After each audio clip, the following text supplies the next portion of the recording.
안녕하세요. 에베소서 4강 두 번째 시간입니다. 낙심하지 말라고 위로했던 바울은 이어서 에베소 교회를 위해서 무릎 꿇고 하나님께 간절히 기도합니다. 에베소서 3장 14절에서 21절까지 말씀입니다. 시간은 이 바울의 기도에 대해서 살펴보도록 하겠습니다. 14절 말씀을 제가 읽어드리겠습니다. 이러므로 내가 하늘과 땅에 있는 각 족속에게 15절 이름을 주신 아버지 앞에 무릎을 꿇고 비노니. 기도의 그 전반부입니다. 바울이 어떻게 기도하죠? 하늘과 땅에 있는 각 족속에 이름을 주신 아버지께 기도하고 있죠. 자, 여기서 보니까 하늘과 땅의 각 족속에게 이름을 주는 사람 누굽니까? 아버지죠. 아버지가 이름을 지어주죠. 그래서 하나님께서 우리 진정한 아버지다라는 이야기입니다. 그런데 하늘과 땅에 있는 각 족속에게 이름을 지어준대요. 하늘과 땅에 있는 각 족속은 누구일까요? 즉 하늘에 있는 성도들의 아버지뿐 아니라 땅에 있는 자들의 성도들이란 것, 성도들의 아버지이시다라는 겁니다. 유대인의 아버지뿐 아니라 각 족속 이방인들의 아버지이시기도 합니다. 자, 즉 에베소 너희의 아버지이신 하나님, 나의 아버지이신 하나님, 우리 아버지이신 하나님께 기도한다라는 의미입니다. 여기서 무릎을 꿇고 비노니라는 말은 간절한 기도를 의미합니다. 예수님께서도 겟세마네 동산에서 무릎을 꿇고 기도하셨고, 그리고 스데반도 무릎을 꿇고 하나님께 그 마지막 기도를 올렸습니다. 사도 바울도 무릎을 꿇고 간절하게 하나님 앞에 기도한다는 것입니다. 여기서 바울의 이 기도의 시작 부분을 통해서 우리가 알 수 있는 것 두 가지는요, 기도할 때 하나님이 우리 아버지이심을 믿어야 한다는 것, 그리고 간절하게 기도해야 된다는 것, 이 두 가지입니다. 우리는 영적 고아가 아닙니다. 하나님이 계십니다. 하나님 우리 아버지입니다. 어려운 일들, 문제들 만날 때에 우리 힘으로 해결하고 우리 힘으로 어떻게 해보려는 것이 아니라 아버지가 있다는 것을 기억하시고 우리 하나님 아버지께 구해야 하고 그 이름을 불러야 하는 것입니다. 뿐만 아니라 간절하게 기도해야 된다는 것입니다. 하나님이 모든 걸 아신다고, 우리의 기도의 제목을 아신다고 기도를 안 하거나 건성으로 하거나 그렇게 해서는 안 됩니다. 예수님도 무릎을 꿇고 바울도 무릎을 꿇고 간절하게 기도하는 모습을 보여주고 있습니다. 우리 또한 그래야 합니다. 하나님 앞에 간절함으로 우리가 기도할 때에 하나님께서 우리의 기도를 들어주실 줄 믿습니다. 하나님이 나의 아버지심을 믿고 간절하게 기도하는 것, 그것이 기도의 출발점이어야 되는 것입니다. 그렇다면 바울의 기도의 내용은 어떤 내용들로 바울이 기도를 했을까요?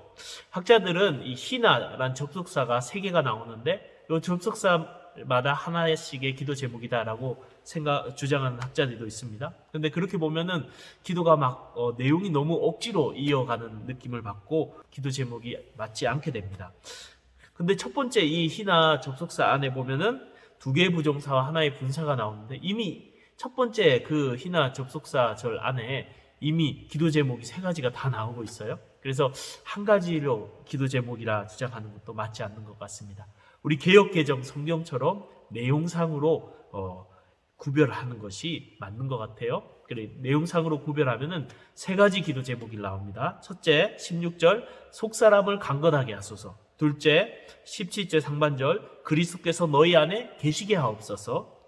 그리고 세 번째, 17절 하반절에서 19절 그리스도의 사랑을 알게 하소서. 속사람 강건하게 그리스도가 계시게, 그리고 그리스도의 사랑을 알도록. 이것이 바울의 기도 제목인 것입니다. 자, 그럼 한 가지씩 살펴볼게요. 먼저 속사람을 강건하게 하소서. 16절입니다. 그의 영광의 풍성함을 따라 그의 성령으로 말미암아 너희 속사람을 능력으로 강건하게 하시오며. 바울이 이 기도를 해주는 이 에베소 교회의 상황은 어떻죠? 공중권세 잡은 악한 영들이 있고 우상 숭배, 황제 숭배와 아데미 숭배, 그리고 타락한 문화로 인해서 위협적이고 유혹이 강한 이런 상황에 있는 교회를 위해서, 그들의 필요를 위해서 기도하고 있는 것입니다. 그러해 속사람을 강건하기 위해서 먼저 기도하고 있습니다.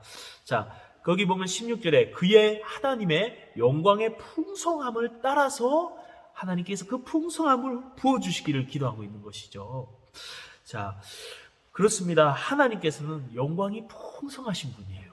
그 풍성함을 우리에게 주시기를 원하고 그 그 풍성함을 따라 우리가 그 풍성함을 누리게 하시기를 원하시는 것이 하나님의 뜻입니다. 미국의 가장 큰 유전을 발견한 적이 있다고 합니다. 한 젊은 청년이 어떤 지역을 보니까 석유가 있을 것 같아요. 그래서 주인에게 땅 팔라고 하니까 주인이 절대 안 된다고 합니다. 왜냐하면 내가 이 땅을 사서 얼마나 고생했는데 젊은이에게 그 고생을 시킬 수 없다고. 절대 안 된다. 내가 얼마나 평생 여기서 가난하게 힘들게 살았는데 안 된다 하라고 말합니다. 그래도 계속 달라고 우겨서 끝끝내 그 땅을 계약하고 사게 됩니다. 그리고 기계를 가져오고 파이프를 땅에 박으면서 계속해서 파내려 갑니다. 한 달 정도 그 작업을 했는데 주인이 와서 다시 말합니다. 계약 취소해 줄 테니까 포기하라고. 이래 헛고생하면 안 된다고 말합니다. 그래도 조금 더 해보겠다고 이 젊은이는 3개월 동안 계속해서 파내려 갑니다. 어느 날 아침에 일을 시작하자마자 새카만 물줄기가 텍사스 창공으로 뿜어져 올라왔습니다. 이것이 미국에서 가장 큰 유전을 발견한 실제 이야기입니다. 그렇습니다. 먼저 주인은 그 보물이 숨겨진 이 석유가 있는 이 땅을 가지고 있으면서도 가난에 허덕였지만 두 번째 이 사람은 그것들을 누리게 되는 것을 발견하게 되는 것을 보게 됩니다. 마찬가지입니다. 하나님의 영광의 풍성함은 끝이 없습니다. 그 풍성한 은혜 하나님 우리에게 주고 싶어 하시는데 우리가 그것을 누리지 못하고 살아가면 얼마나 안타깝습니까? 그 하나님의 영광의 풍성함을 누릴 수 있는 비결은 뭐죠? 바로 성령으로 말미암아 주신다라고 말하고 있습니다. 오늘 본문에 그의 성령으로 말미암아 너희 속사람을 능력으로 강건하게 하시오며 이렇게 말씀합니다. 그렇습니다. 성령의 능력으로 성령으로 말미암아 우리 속사람을 능력으로 강건하게 하신다. 우리 속사람은 육체가 아닙니다. 겉이 아닙니다. 바로 우리 마음과 영혼과 심령을 말합니다. 이 능력은 두나미스인데요. 사도행전 1장 8절에 보면 오직 성령이 너희에게 임하시면 너희가 권능을 받고 이 권능도 똑같은 두나미스입니다. 하나님 성령께서 임하실 때에 충만하게 하실 때에 하나님의 권능이 우리 가운데 임하고 우리 속사람이 강건해진다는 것입니다. 이 성령의 권능은 바로 성령의 은사와 성령의 열매로 나타나게 됩니다. 하나님의 성령에 충만하고 하나님의 성령의 능력이 임할 때 우리 속사람이 강건해지는 것입니다. 실제로 사도들이 그랬습니다. 예수님이 잡히시고 돌아가신 후에 문을 잠그고 두려워 숨어 있었던 그 사도들, 오순절날 성령의 충만함을 받자 성전에 나가고 거리에 나가서 복음을 전하고 예수님을 담대하게 전하고 능력 있게 전가하고 많은 사람들이 예수님 믿는 역사가 나타났던 것입니다. 우리 가운데 성령의 능력과 권세가 임할 때 우리 기도가 달라집니다. 뜨거워집니다. 우리 예배가 달라지고 찬양이 달라집니다. 복음 전하는 이 능력과 사역들이 달라집니다. 교회를 봉사하는 그 사역의 능력들이 달라집니다. 영적인 권세와 은사와 생명력 우리 가운데 임한다라는 것입니다. 미국 제3차 대각성 운동이 있을 때, 부흥이 있을 때에 귀하게 쓰임받은 목사님이 바로 여러분 잘 아는 D.L. 무디라는 목사님입니다. 처음에 시카고에서 성공적으로 목회를 잘하고 있었어요. 그럼에도 불구하고 뭔가 이것만으로는 만족할 수 없었습니다. 더 큰 능력과 사랑을 부어주시기를 간절히 기도합니다. 얼마나 기도했는지 살고 싶지 않을 정도로, 그 기도를 들어주시지 않으면 살고 싶지 않을 정도로 간절하게 D.L. 무디 목사님이 기도했다고 합니다. 그러던 어느 날 오후에 뉴욕시 월스트리트를 걷고 있는데 성령께서 강력하게 임하였습니다. 성령의 불이 그의 가슴에 임했습니다. 그날에 대해서 내가 어떻게 말로 묘사할 수가 없고 표현할 수가 없다. 하나님께서 그 손길을 멈춰달라고 간청할 수밖에 없을 정도로 하나님의 능력과 사랑이 뜨겁게 강력하게 그에게 임한 체험을 했다고 합니다. 그 뒤로 말씀을 똑같은 메시지를 전과 같이 전했음에도 불구하고 수백 명의 사람들이 회심하는 역사가 일어났고 그 지식인이었던 영국의 케임브리지 대학에서도 말씀을 전할 때 이 무식한 무디의 이 말씀을 통해서 교수들이 나와서 무릎 꿇고 헌신하는 역사가 일어났다고 합니다. 이처럼 하나님의 성령의 능력이 임할 때에 그 사역의 권세와 능력이 우리 삶에 나타나게 된다라는 것입니다. 뿐만 아니라 이 성령의 능력은 우리 하여금 죄를 이기고 성령의 열매를 맺게, 그래야 우리를 강건하게, 우리 속사람을 강건하게 하기도 합니다. 성령으로 말미암아 우리의 속사람이 변하는 것이죠. 제가 작년에 수박을 샀어요. 마트에서. 맛있게 생긴 수박을 샀습니다. 겉이 참 크고 또 그 표면도 너무 맛있어 보여서 사가지고 집에 가서 딱 쪼갰는데 다 곪아버린 거예요. 완전히 먹을 수 없을 정도로. 그래서 그것을 반납한 적이 있습니다.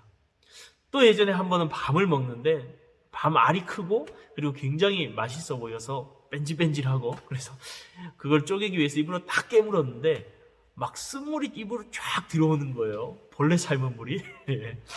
그래서 먹지 못한 경험도 있습니다. 껍질, 중요하죠. 세상 사람들이 껍질에만 신경 씁니다. 하지만 더 중요한 것은 알맹이에요. 어느 키가 크고 잘생겼고 외모가 어떻고 어느 직장에 다니고 연봉이 어떻고 어떤 차를 몰고 겉사람에 대해서 굉장히 아름답게 꾸미지만 속사람이 아름답지 않은 사람들이 참 많습니다. 알고 보면 이기적이고 차갑고 사납고 자기밖에 모르는 그런 사람들 있다는 것입니다. 참으로 중요한 것은 그리스도인들은 바로 이 속사람을 강건하게 되는 것입니다. 그건 성령으로 말미암아 하나님의 능력으로 이 속사람이 강건해집니다. 성령이 충만함을 받으면 죄를 이길 수 있는 능력이 우리 안에 생깁니다. 하나님을 사랑하는 마음이 우리 안에 회복되어집니다. 뿐만 아니라 지치고 낙심돼 있을지라도 다시 일어나서 선한 일을 할 수 있는 힘이 우리 가운데 임하고 예수님을 닮아가는 삶이 우리 가운데 회복되어져 갑니다. 그래서 사도 요한이 성령을 충만함 받지 못했을 때는 우레의 아들, 얼마나 사납고 공격적이었는지 우레의 아들이란 별명이 있었는데 성령 충만함을 받고 사랑의 사도라는 별명이 바뀌게 됩니다. 그렇습니다. 성령이 님께서는 어떠한 사람도 바꿀 수 있습니다. 성령의 충만함 가운데 계속해서 거할 때에 그의 능력으로 말미암아 우리 성품이 바뀔 줄 믿습니다. 한번 성령 충만 받았다고 우리가 성품이 완전 바뀌는 게 아니라 계속적인 성령의 충만함 가운데 우리의 성품이 하나님의 능력으로 변화되어져 갈 줄 믿습니다. R.A. 토레이 목사님은 말했습니다. 나는 아침에 일어나면 성령 충만을 위해 기도한다. 하나님 성령 충만하게 도와주시옵소서. 왜냐하면 성령 충만하지 않으면 오늘 하루 나는 너무나 쉽게 흔들릴 수 있는 사람이기 때문입니다. 하나님 제가 성령 충만하다고 느끼지 못할 때 함부로 말하지 않도록 도와주옵소서. 성령 충만하지 않을 때 말하면 실언을 하기 쉽고 사람들에게 상처를 주기 쉽기 때문입니다.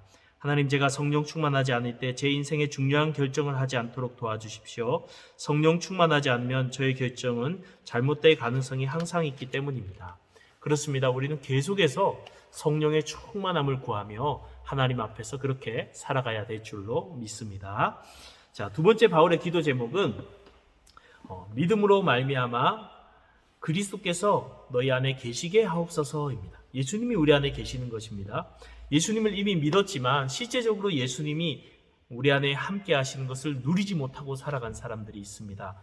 라오디게아 교회를 보면 이미 예수님을 믿는 교회였습니다. 예수님 영접하였습니다. 그럼에도 불구하고 계시록 3장 20절에 이렇게 말합니다.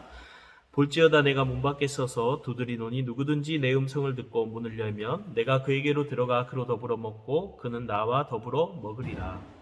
그렇습니다. 이미 예수님을 믿었음에도 불구하고 영적으로 미지근하고 병든 그들을 향해서 예수님과 실제적으로 동행하지 않고 모시고 살아가지 않는 그들을 향해서 책망하는 말씀입니다.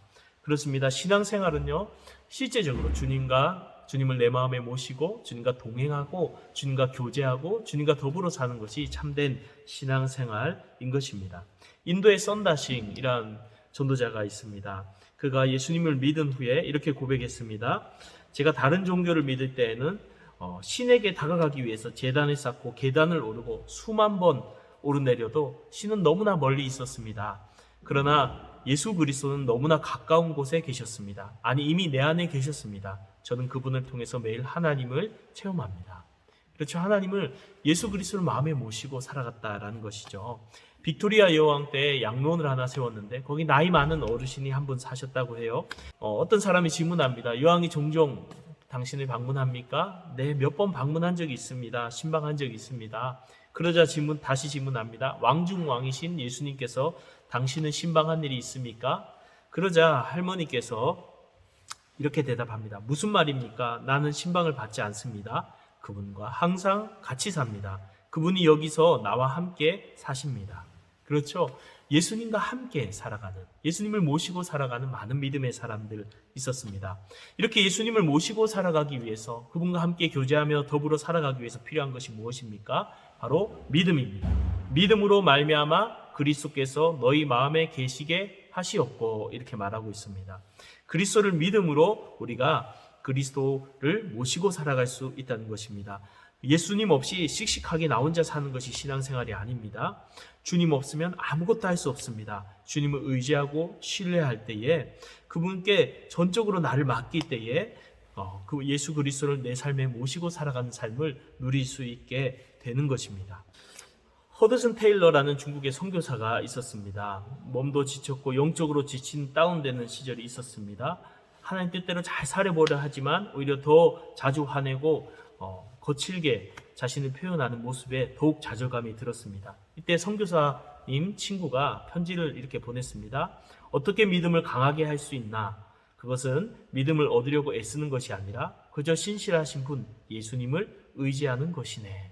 이 문구가 마음에 딱 와닿았어요. 아, 그렇구나. 예수님을 전적으로 의지하는 것이 참으로 우리가 믿음을 강하게 하는 일이구나. 그것을 깨닫고 선교를 잘 감당할 수 있었다고 해요. 미국에 부흥하는 교회인 그레이스 커뮤니티 처치에 방문한 한 목사님이 그곳 담임 목사님인 존 메가더 목사님을 만나 질문했습니다. 지금까지 목회하시면서 성공했다고 생각하는 것은 무엇이고 실패했다고 생각하는 것은 무엇입니까? 그러자 존 메가더 목사님이 조금 더 망설임 없이 이렇게 말했습니다. 내가 한 것은 실패였고 예수님이 하신 것은 성공이었습니다. 그렇습니다. 우리 신앙생활에서 내가 하려고 하는 것이 아니라 주님께 내 인생의 운전대를 맡기고 주님을 전적으로 신뢰하고 나아갈 때에 주님이 내 삶 가운데 찾아오시고 내 마음 가운데 찾아오시고 주님과 동행하는, 교제하는, 주님과 더불어 사는 그러한 믿음의 삶을 살 수 있습니다. 우린 이것을 위해서 하나님 앞에 기도해야 되는 것입니다. 세 번째 바울의 기도 제목은 바로 그리스도의 사랑을 알게 하소서입니다. 17절 하반절에서 19절까지 말씀을 읽으면 너희가 사랑 가운데 뿌리가 박히고 터가 굳어져 능히 모든 성도와 함께 지식에 넘치는 그리스도의 사랑을 알고 그 너비와 길이와 높이와 깊이가 어떠함을 깨달아 하나님의 모든 충만하신 것으로 너희에게 충만하게 하시기를 구하노라. 어떤 학자는 이것에 대해서 그리스도의 사랑은 모든 인류를 포함할 정도로 충분히 넓고 영원토록 계속될 만큼 충분히 길고 타락한 죄인에게 도달할 수 있을 만큼 충분히 깊고 그를 하늘에 올린 만큼 충분히 높다 라고 말했습니다. 그렇습니다. 그리스도의 사랑을 우리가 헤아릴 수 있는 만큼 최대한 헤아려 보아야 합니다. 그리스도의 사랑에 대해서 묵상하고 생각해야 합니다. 우리 지식을 초월한 그 사랑, 내가 예수님 사랑을 다 알았다고 고백할 수 있는 사람은 아무도 없습니다.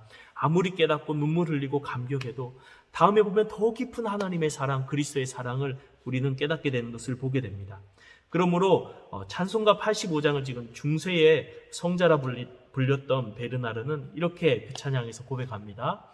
예수의 넓은 사랑을 어찌다 말하랴 그 사랑 받은 사람만 그 사랑 알도다. 헤아릴 수 없는 주님의 사랑은 우리가 깊이 깨닫는 은혜가 있길 바랍니다. 로이드 존슨은 이렇게 이야기했습니다. 성도를 향한 그리스도의 사랑을 알지 못하는 것이 오늘 교회가 당면한 커다란 문제이며 그리스도의 사랑을 제대로 알지 못하기 때문에 교회 안에서조차 사소한 것들과 쓸데없는 것들에 시간을 허비하고 있다. 예수님의 사랑을 알게 될 때에 그 모든 것들을 다 포용할 수 있게 되고 우리의 신앙이 더욱 본질적이고 견고한 신앙으로 세워지게 될 줄로 믿습니다. 처음 주님 사랑을 깨닫고 주님을 사랑하는 것, 처음 예수 믿을 때만 있는 거 아닙니다. 사도 바울은 30년이 지나도 여전히 뜨겁게 주님을 사랑하고 주님의 사랑을 깨닫고 있습니다. 우리에게도 그러한 은혜, 주님의 사랑을 깨달음을 통해 주님을 사랑하는 그러한 은혜가 있기를 바랍니다. 그러할 때에 하나님의 모든 충만하신 것을 우리 안에 충만하게 될 줄 믿습니다. 바울은 이렇게 세 가지 기도 제목을 마친 뒤에 하나님을 마지막으로 20절, 21절에서 찬양하고 있습니다. 우리 가운데 역사하시는 능력대로 우리가 구하거나 생각하는 모든 것에 더 넘치도록 능히 하실 이에게 교회 안에서와 그리스도 예수 안에서 영광이 대대로 영원무궁하기를 원하노라. 아멘. 그렇습니다. 우리 가운데 역사하신, 우리를 살리시고 일으키시고 하늘에 앉히신 그 구원의 능력으로 하나님께서 우리의 기도에도 능력으로 응답하실 것이다 라는 믿음으로 이야기하는 것입니다. 우리가 구하는 것과 생각하는 것보다 더욱 넘치도록 하신다. 바울이 경험한 것입니다. 그렇게 바울은 확신하고 이것을 고백하고 있습니다. 교회와 그리스도를 통해서 하나님 영원토록 영광 받으시기를 찬양하고 있습니다. 그렇습니다. 우리의 기도의 끝 또한 이러한 찬양이 되어야 될 줄 믿습니다. 그리스도께서 이루실 것을 확신을 가지고 하나님의 찬양함으로 우리의 기도를 올려드릴 수 있는 믿음의 사람들이 되길 바랍니다. 바울의 기도 제목 3가지, 속사람을 강건하게 하시고 그리스도가 우리 안에 거하게 하시고 그리스도의 사랑을 알게 해달라는 이 기도의 제목들이 또한 우리의 기도의 제목이 되기를 주님의 이름으로 축복합니다.